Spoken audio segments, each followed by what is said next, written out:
War. War is hell, and in Ad Infinitum you can take this phrase quite literally.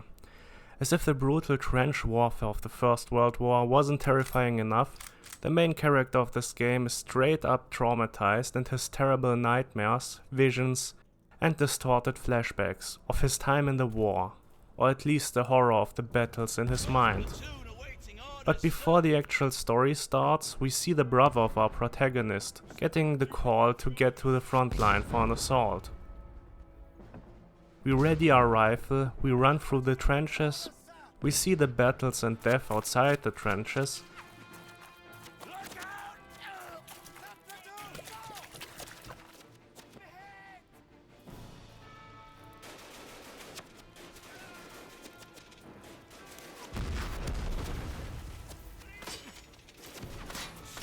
Bombs dropping around us, we cross the no man's land, and we fall through the water in the flooded parts of the trenches.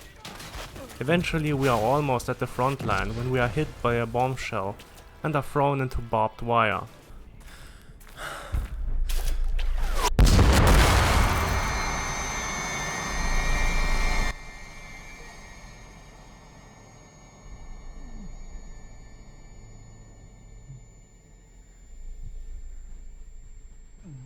As we lie there, horribly wounded, the character is holding up his arm, or what's left of it.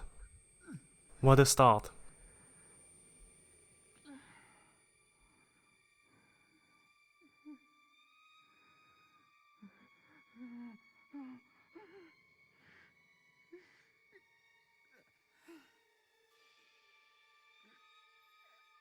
Next up we find ourselves in the shoes of Paul. He just returned to his parents' mansion. He hears them argue and finds hints of a broken family. Broken by war, broken by the prejudices of the time, and the history of colonization, warfare and racism, which was preached by the family's grandfather. As the story progresses, Paul finds himself switching between the abandoned house and the horrible visions of the trenches. Both locations need the player's wits to solve puzzles, but the trenches offer a more visceral horror compared to the haunted house location that is the mansion. In the trenches we encounter monsters like hunger demons, which react to sound and have to be lured away at times. Each chapter also offers a boss which represents a part of the horrors of war and a family member of Paul. The gameplay is more of a walking simulator, even though there is a bit of action. It's similar to Outlast or Amnesia, The Dark Descent in that aspect. We can get grabbed by certain monsters, but quickly tabbing the spacebar will help us to get rid of the monsters. At least temporarily, and with some damage for us. We hardly fight back, even though we get a rifle at 2 points in the game. We don't shoot it though.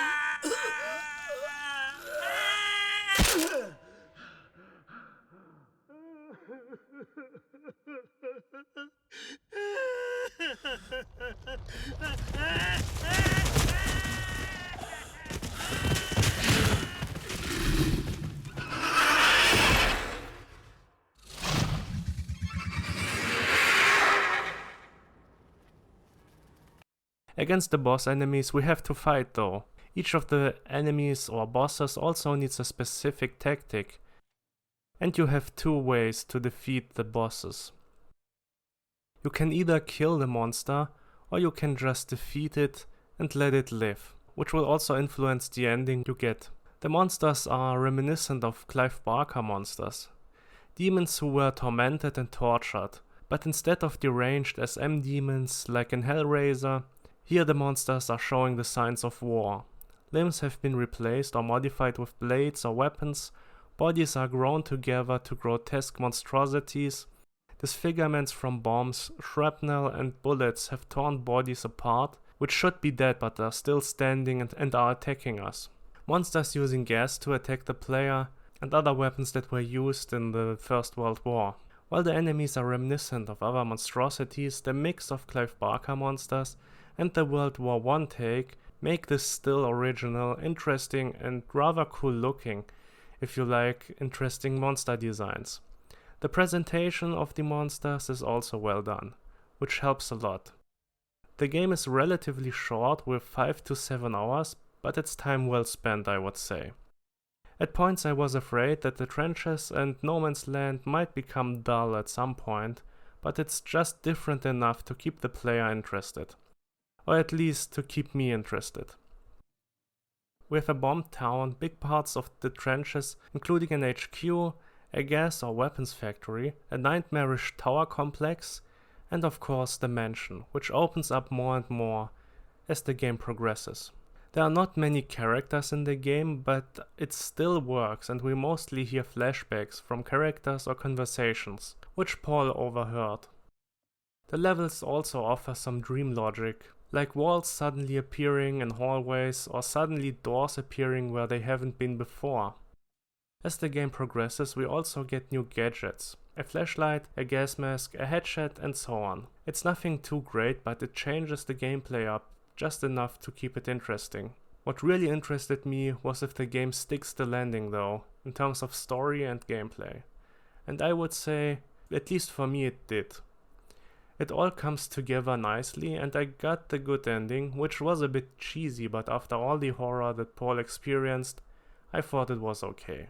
And he kind of deserved something good to happen to him. The game also tells a lot of its backstory through notes, and there are a lot of collectibles in the form of soldier tags and bracelets, which only appear in certain areas of the trenches. The graphics are relatively good for a smaller game of this kind, and I would actually say they were rather impressive for a game that has probably not a big budget and not a big team behind it. There were some minor performance issues and sometimes the animations didn't quite fit the dialogue I was seeing. Sometimes I assume this was more of a performance issue though, as the performance can be a bit uneven at times. But it was nothing to take me out of the game too much. There were also some minor bugs. I once also had a boss that was stuck, but there was nothing too big or game breaking. And as I already said, for what I assume was a small team, this is rather impressive. So would I recommend Ad Infinitum? Yes, it was actually a nice surprise.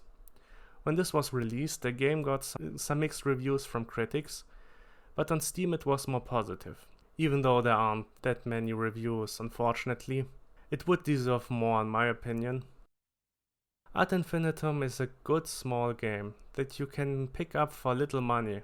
And if you like games like Amnesia: The Dark Descent or Outlast, I would say go for it. And Ad Infinitum gets an 8 out of 10.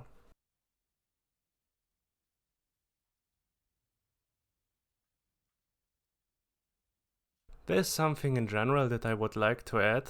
In my last game review, there was an odd comment from someone who was wondering why I was reviewing a game that was like 11 years old, with the Deadpool game. There were some replies that clarified that this is not a big issue. I mean, I just wanted to point out that this comment was quite odd in my opinion. I mean, there are more than enough reviewers that are focusing on older games, and I think I have a variety of reviews. Some of newer games, some of older games, but there are quite a couple of older games. And the argumentation was odd that I was reviewing games that everyone already played or that are already forgotten. But I think it's good to go back from time to time and just play older games. I mean, it's also quite nonsensical because games like GTA 5 or Oblivion are still played nowadays. There are also a lot of live service games that are played over and over again, and why should I not review games that are known or popular? I also personally find it quite interesting to review games that maybe are not that well known, or in general media that is not well known. I mean, I have a couple of reviews of movies and games that have not a lot of response. I mean, in general, there are some games and movies that I reviewed that aren't that popular or well known, but I think it's interesting to talk about them. And maybe someone will have a look and just discover something that is interesting for him or her. So yeah, I will just stick to what I do and review things that are interesting for me, and if other people like it too or whatever, it's fine. And with Ad Infinitum I have reviewed a newer game, but I doubt that it will have the same numbers as the Deadpool review. And just to go back to that guy, I also don't know why he even clicked on the review or watched it, if he already, in his words, knew the game. I think he was just a bit salty that I thought this game is mediocre, but whatever. See you in the next one.